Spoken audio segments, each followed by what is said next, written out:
Good morning, Panthers. Today we're with Principal Zubairu to discuss the exact procedures of what to do when evacuating the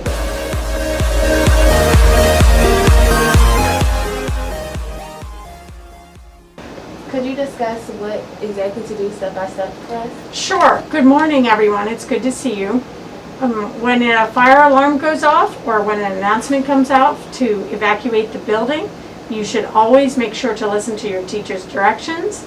Exit the building at the nearest exit. For each of your classrooms, you should know where that is, and if you don't, you should ask your teacher where it is.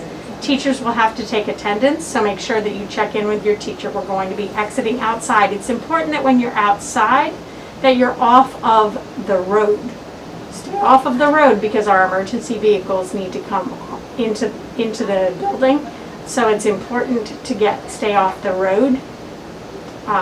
The other thing is make sure you check in with your teacher and that your teacher knows that you're there. Okay. So, what other evacuations are there besides just the fire alarm? We could evacuate the building for a lot of different reasons. There may be an unsafe situation with an odor. Maybe there's a gas leak somewhere. We would have to exit the building. There could be an intruder in the building and we'd need to exit the building. There are procedures for all of that, and you need to make sure to pay close attention to the announcements and to your teacher to make sure that you are accounted for and that you know exactly what to do.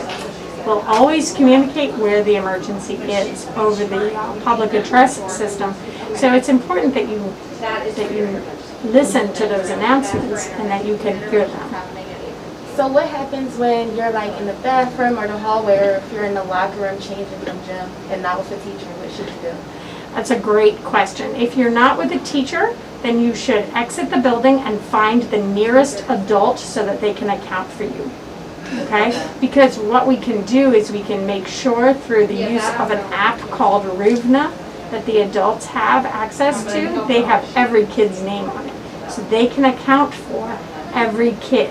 And so you just need to get to any adult. If you're in the restroom or you're in the hallway, or as you've seen, we've been in the cafeteria, just exit the building and get to the nearest adult. So what happens if you're in lunch and we have to evacuate? Do we get extra time when we come back? Many times we'll give you some extra time, and I think we've been pretty generous with hall passes and things to get back to class for the ones that have happened so far. Right. Most of the ones that have happened since we've started school have been systems issues, either detectors that get dusty. All they have to do is get a little piece of dust and they will go off. We had a couple where there was an oven in the cafeteria that the alarm went off, and so they're going off for the correct reasons. There have been a few that have been set off by scholars who are not doing what they're supposed to do, and that's really unfortunate when that happens, but we still have to exit the building. And the fire company always needs to clear the building for safety, so that when you are allowed back in, it's because the fire marshal has told us that you can come back in.